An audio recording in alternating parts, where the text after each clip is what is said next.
I've been intrigued by this question of whether we could evolve or develop a sixth sense, a sense that would give us seamless access and easy access to meta-information or information that may exist somewhere that may be relevant to help us make the right decision about whatever it is that we're coming across.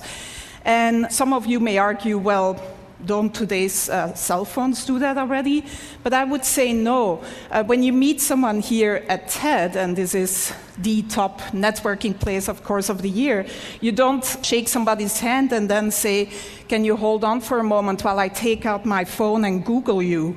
Or when you go to the supermarket and you're standing there in that huge aisle of different types of toilet papers, you don't take out your cell phone and open a browser and go to a website to try to decide which of these different toilet papers is the most ecologically responsible purchase to make.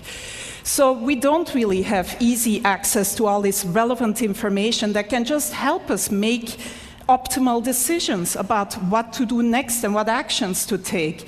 And so my research group at the Media Lab has been developing a series of inventions to give us access to this information in a sort of easy way without requiring that the user changes any of their behavior. And I'm here to unveil our latest effort and most successful effort so far, which is still very much a work in process. I'm actually wearing the device right now, and we've sort of cobbled it together with components that are off the shelf, and that, by the way, only cost $350 at this point in time. I'm wearing a camera, just a simple webcam, a portable battery-powered projection system with a little mirror. These components communicate to my cell phone in my pocket, which acts as the communication and computation device. And in the video here, we see my student Pranav Mistry, who's really the genius who's been implementing and designing this whole system. And we see how this system lets him walk up to any surface and start using his hands to interact with the information that is projected in front of him. The system tracks the 4 significant fingers. In this case, he's wearing simple marker caps that you may recognize. But if you want a more stylish version, you could also paint your nails in different colors. And the camera basically tracks these 4 fingers and recognizes any gestures that he's making, so he can just go to, for example, a map of Long Beach, zoom in and out, etc. The system also recognizes iconic gestures, such as the take a picture gesture, and then takes a picture of whatever is in front of you. And when he then walks back to the Media Lab, he can just go up to any wall and project all the pictures that he's taken, sort through them and organize them and resize them, etc. Again, using all natural gestures. So some of you most likely were here 2 years ago and saw the demo by Jeff Hahn, or some of you may think, well, doesn't this look like the Microsoft Surface table?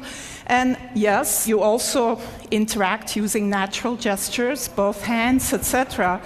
But the difference here is that you can use any surface. You can walk up to any surface, including your hand, if nothing else is available, and interact with this projected data.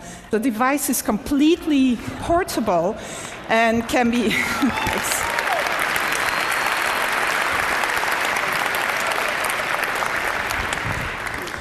So one important difference is that it's totally mobile. Another even more important difference is that in mass production, this would not cost more tomorrow than today's cell phones, and would actually not sort of be a bigger package and could look a lot more stylish than this version that I'm wearing around my neck. But other than letting some of you live out your fantasy of looking as cool as Tom Cruise in Minority Report, the reason why we're really excited about this device is that it really can act as one of these sixth sense devices that gives you relevant information about whatever is in front of you. So we see Pranav here going into the supermarket, and he's shopping for some paper towels.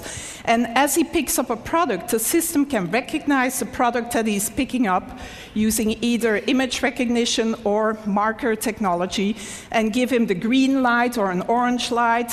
He can ask for additional information. So this particular choice here is a particularly good choice given his personal criteria. Some of you may want the toilet paper with the most bleach in it rather than the most ecologically responsible choice. But if he picks up a book in the bookstore, he can get the Amazon rating, gets projected right on the cover of the book.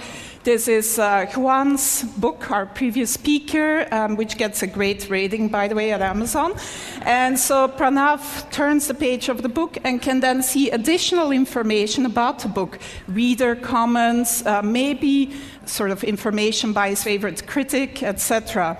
If he turns to a particular page, he finds an annotation by maybe an expert of a friend of ours that gives him a little bit of additional information about whatever is on that particular page. Reading the newspaper, it never has to be outdated. You can get video annotations of the events that you're reading about. You can get the latest sports scores, etc. This is a more controversial one. As you interact with someone at TED, maybe, you can see a word cloud of the tags, the words that are associated with that person in their blog and personal web pages. In this case, the student is interested in cameras, etc. On your way to the airport, if you pick up your boarding pass, it can tell you that your flight is delayed, that the gate has changed, etc. And if you need to know what the current time is, it's as simple as drawing a watch on your arm. So that's where we're at so far in developing this sixth sense that would give us seamless access to all this relevant information about the things that we may come across. My student Pranav, who's really, like I said, the genius behind this.